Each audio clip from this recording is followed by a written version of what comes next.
Hello and welcome to episode 129 of MMO Weekly, presented as always by Chitty's Cheesesteaks. I'm your host, Sal Manzo, joined on the scene of Port St. Lucie by MMO's own Brandyn Pokrass and Christian Jablock. Christian, you're at home, but that's okay.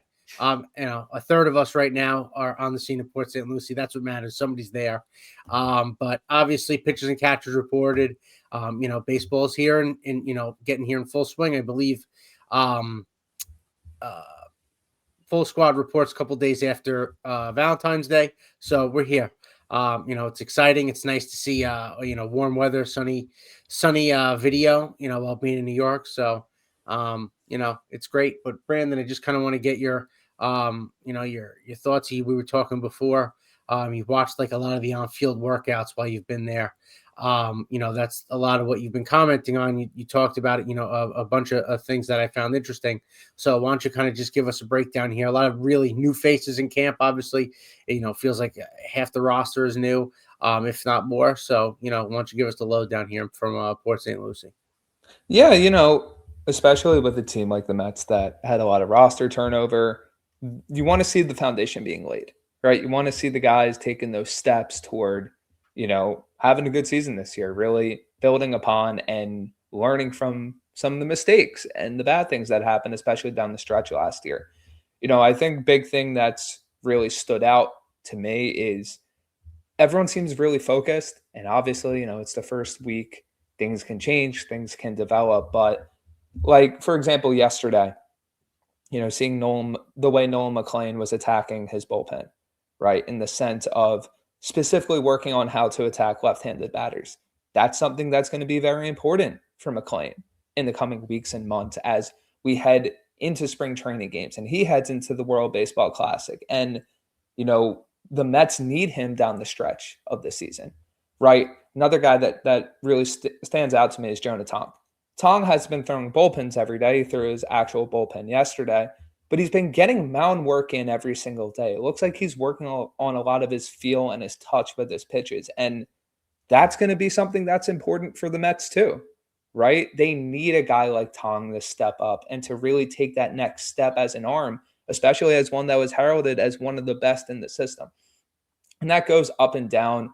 You have prospects that are trying to battle to put themselves in a better position. You have bullpen arms that are getting their mound work in, whether you have a Devin Williams, who I thought looked pretty good in his first bullpen, or Clay Holmes today, who more of a starter, but can bounce between both, where Carlos Mendoza spoke about how he's already ramping up and is already at 36 pitches at this point of spring training, and spoke to kind of that work ethic that he's really put in behind the scenes. You flip to the hitting side of things, I really like what I've seen so far from an approach perspective.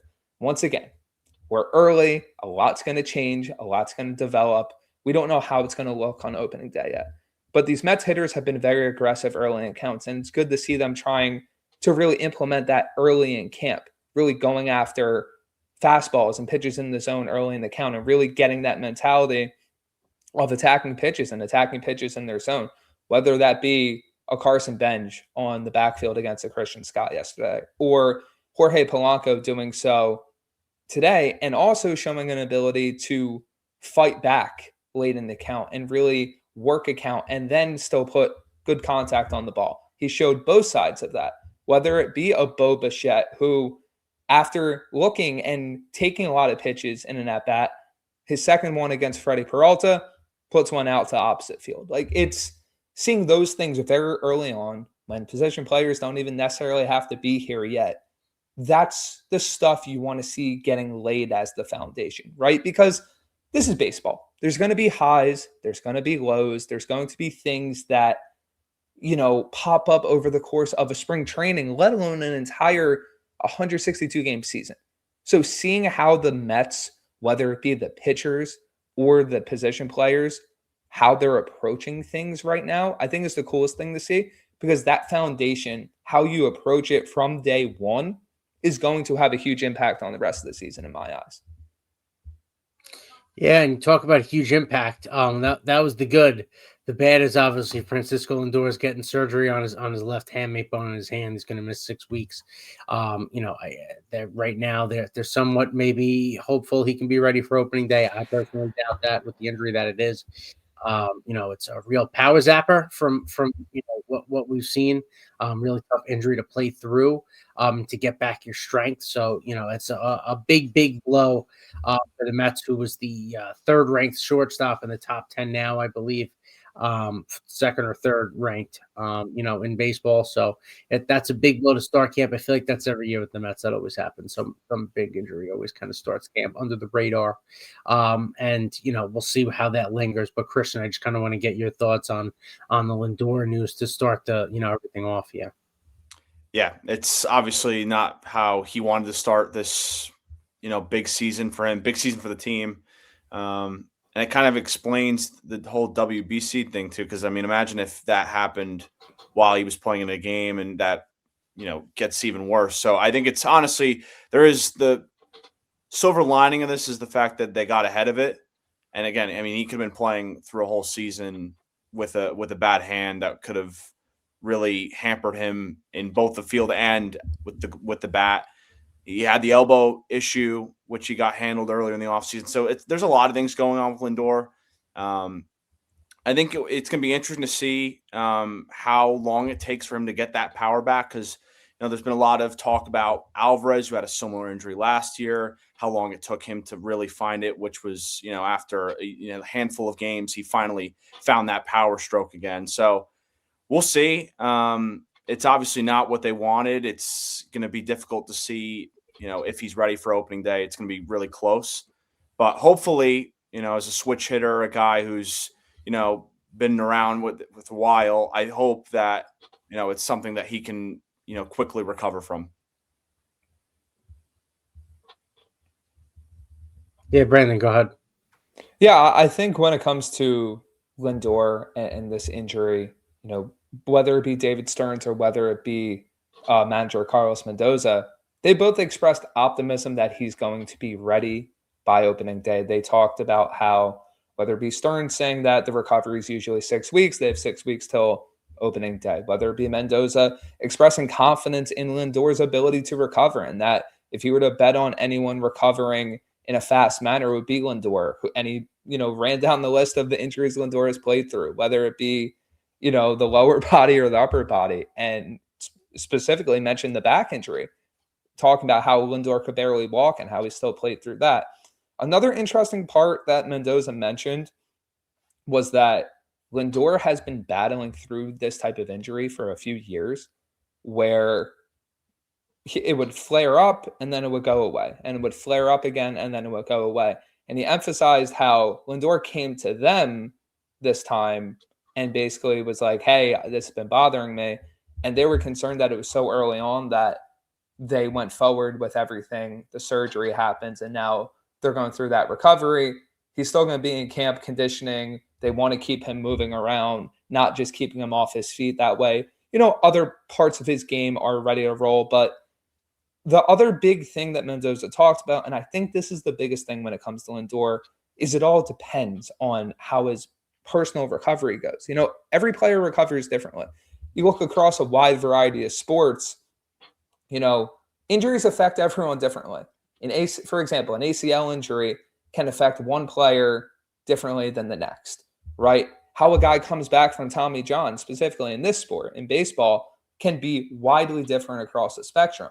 This injury that Lindor has is one that Jackson Holliday has, is one that, Corbin Carroll has. Like, this is an injury that you're going to see it play out in real time. Everyone recovers differently from it. So there is a world where Lindor gets back quickly. There's also a world where it takes a bit more time and he's not himself, or maybe he's not even back for opening day. And that's a point Mendoza emphasized, that it really all depends. They're optimistic right now. They're optimistic that Lindor is going to get back for opening day, but it really depends on how his specific recovery goes. And that's going to bear watching over the course of the spring. And then that ties into the second part. Who steps up at shortstop in the interim? Because that's a question that has always been under the surface for the Mets, and it's never really had to come to light for an extended period, let alone in spring training.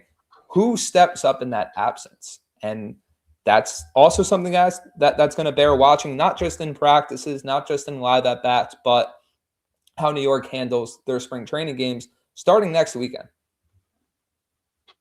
It's a great point. I was going to ask that. Who is the backup shortstop for the Mets currently? Do we know?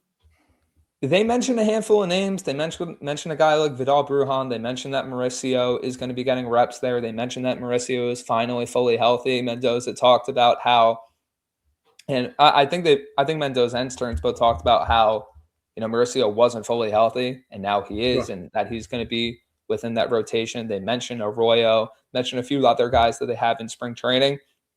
I think it's all going to really depend. I think this is – I wouldn't go as far to say it's an open competition, but I think it's going to really depend on who steps up and how the guys that step up fall within the roster construction. Because obviously you're not going to completely rip up your entire roster if Francisco Lindor is ready to roll. So I think the two intrinsically go together, because if the Mets are optimistic right now about Lindor's recovery, they're not going to go overboard thinking about a shortstop replacement. If all of a sudden that recovery becomes, well, this isn't going so well, or this is taking a bit longer than it should, then you probably start to see the Mets start to approach that shortstop position a bit differently. Do we think there's a world where Bo Bichette has to go back to shortstop for a time? I mean, I know obviously you have the knee thing. He played up the middle with Marcus Semien. There's familiarity there at least. But I feel like they signed him to play third base. He's going to play third base because they want to maximize the bat. But I just wonder if it becomes more of a long-term thing, where, if that's something then they would have to consider.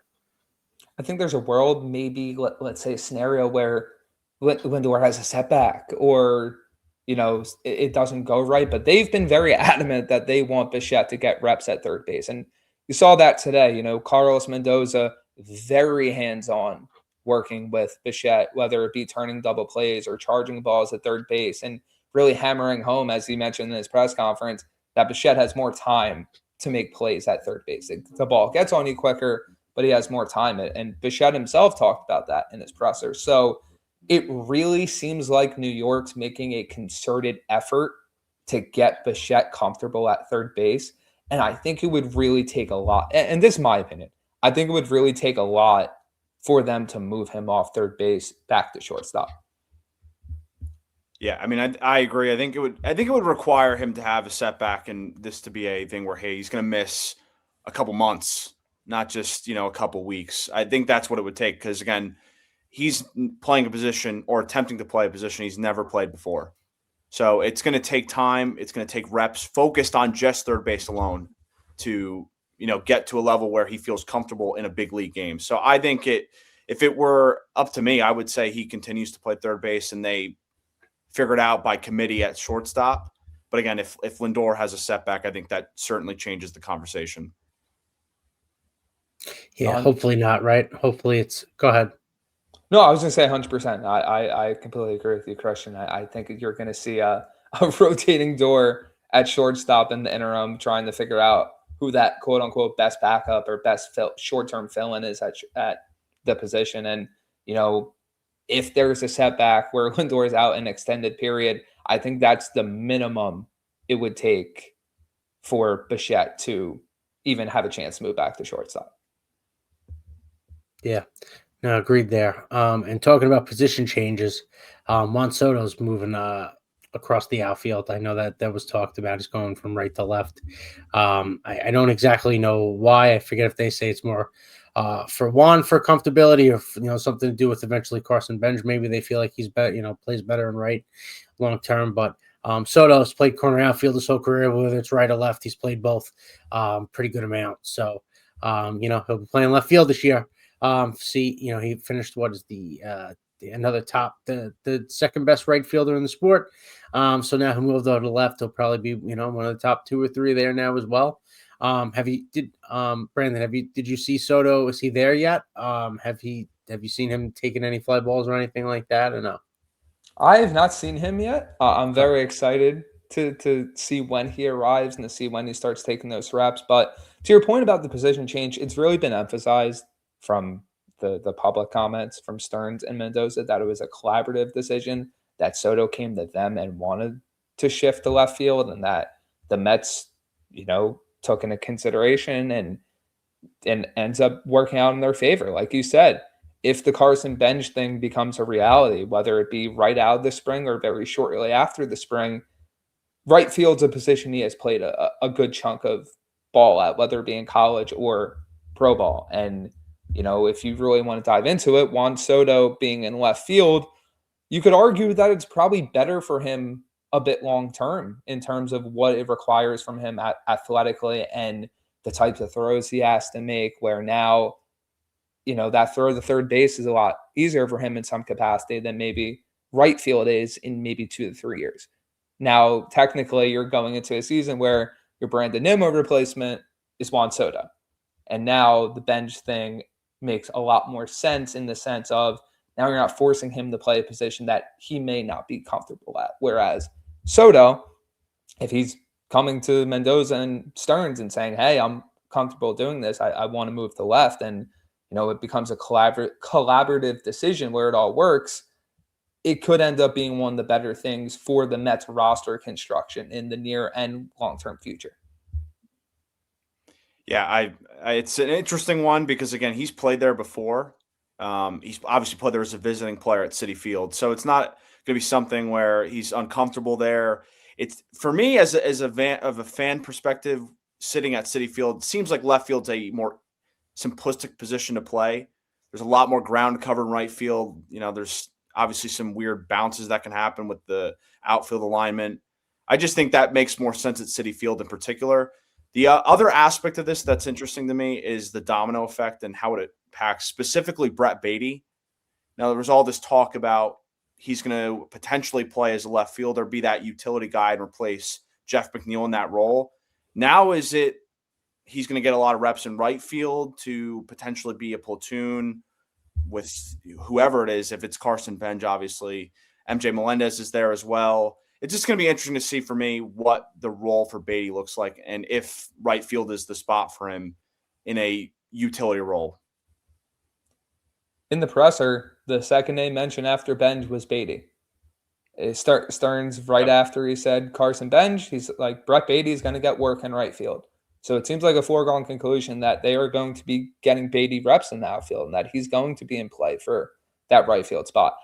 I'm fascinated to see how it looks in right field because everything you say about Soto moving from right to left, right field's a very strenuous position. You have to make a lot of tough throws. You have to cover a lot of ground. You mentioned Citi Field. Playing right field there is a really tough ask. So I think Baty has the athleticism to do it. I think his athleticism is underrated at times in terms of the actual foot speed. Playing outfield is hard at any level of baseball. Throwing a guy into the major league outfield to make that adjustment, not everyone succeeds in it. So I'm really fascinated to see what that, like we talked about at the top of the show, what that foundation setting looks like for Baty. How is he approaching those first few reps? What does it look like for him in terms of getting his feet underneath him? What does it look like in terms of simulating those fly balls off the bat or those in-game reads off the bat? Because batting practice reads and in-game reads are two very different things. It's going to be a big adjustment, and I'm fascinated to see where it falls because Baty should be a big part of this roster one way or another. You're now just running into the conundrum of, hey, we need his bat in the lineup. What does that defensive position look like for him? Interesting. Yeah, Baty, I think, is going to get, be a big key in the sense that you talked about being that just super utility guy. Now going over to right field.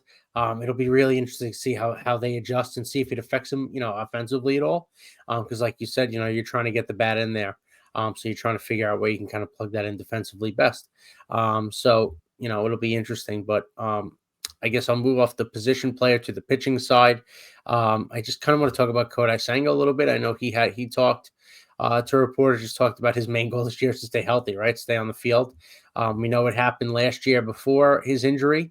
and kind of post that and how he really he pitched all down the stretch for the Mets. Pitched in the minor leagues at one point when the Mets season was on the line last year.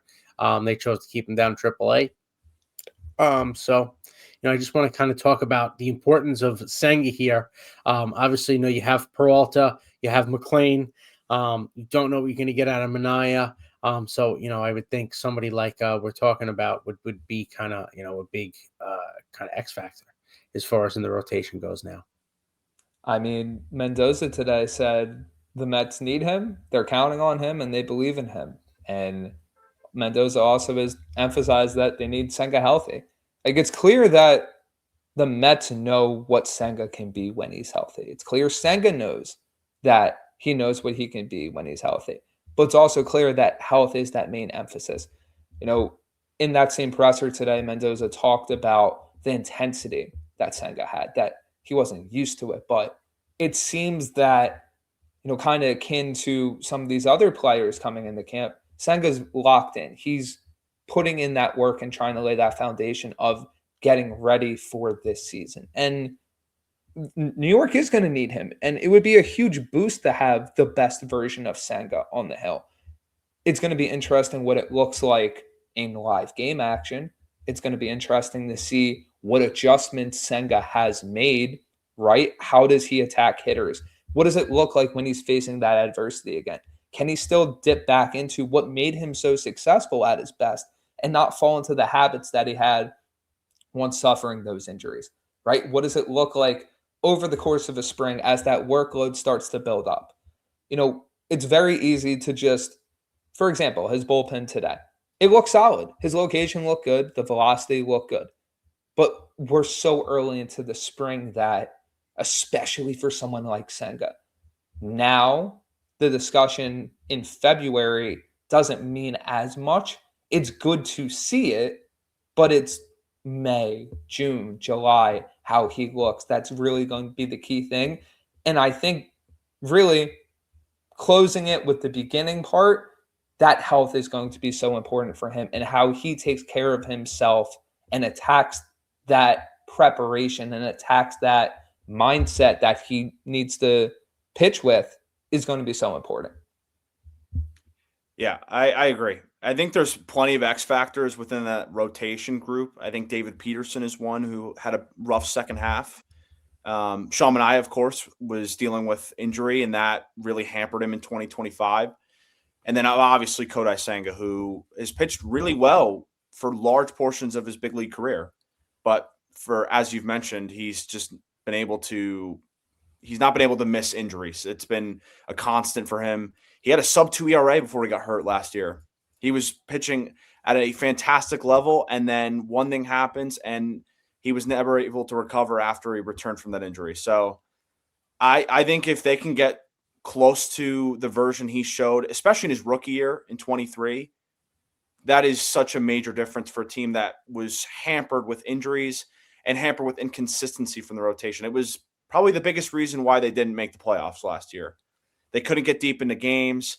Their ERA was really high, especially after a good start. So I think if he can, pitch to a 3.32 ERA, have a good amount of quality starts, the rotation looks a totally different one with Peralta, with McLean, and with Senga as those top three. Yeah, no, definitely. And I know you mentioned Minaya too. I wonder what you get out of him at all. That's a complete mystery at this point, I think. So anything there is a plus. And just to kind of wrap things up though, Brandon, is there any minor league guys, anyone that you've seen in the backfields in camp that you're impressed by? Anybody that you want to give a shout out to so far early in camp here that you think Mets fans should keep an eye on? Absolutely. So I don't know if he counts. Obviously, Carson Benj is someone that's caught my eye. The batting practice today was very impressive. He put one off the shed in right field on one in the backfield, so that was pretty cool seeing him finish with that last swing. But with his live at-bats, it was cool seeing how he adjusted from swinging through fastballs and kind of having a bit of a long swing to his next few at-bats, shortening up a bit and making hard contact.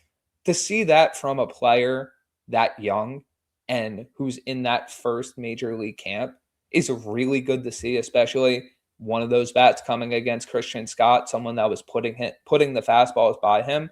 That was good to see. The pitch selection from him was also good. He wasn't chasing in the dirt. He wasn't getting over aggressive, swinging out of his shoes all the time. I think Ryan Clifford's another one where in my write-up of practice from yesterday, he had one of my favorite at-bats, battled, and then laced the ball in the right field. To see that from him, to see that ability to hang in there against a lefty, mind you, was very impressive and good to see from someone that, while he's starting in AAA, and Stearns has already come out and said that, he's a guy that could, let's say in June, make that impact for the Mets as potentially a lefty power bat. And then today, from sticking with the hitting side of things, AJ Ewing, very impressive in his 2 at-bats. His first at-bat, he comes up to the plate, talking about aggressive early in the count, absolutely laces one to left field. And then his second at-bat, he laces another ball. Once again, hard to tell the specific results. You're more so looking for contact type and, the swing approach and the swing that they're putting on the ball. I'm not going to try to say, it was a ground out or a line drive. You're more so looking for the types of contact at this point rather than, it would have been out, because that's what we get in the games. But I really loved how Ewing attacked, and especially facing a guy like Clay Holmes, the way he attacked facing a major league pitcher, very impressive right off the bat from Ewing. I think those 3 are guys that I'm really keeping an eye on, because we talk a lot about the young guys that are already on the major league roster. The Mets have a lot of young guys coming up behind them. And there's pitchers too. Haven't got a chance to see a lot of them outside of Christian Scott go live just yet. But I'm very excited to see how it goes in the coming days and weeks. Awesome. Good stuff. Really appreciate it. We'll leave it there. As we get rolling here in spring training, good luck down there in Florida the rest of the way. And as always, we'll keep you updated, and let's go Mets.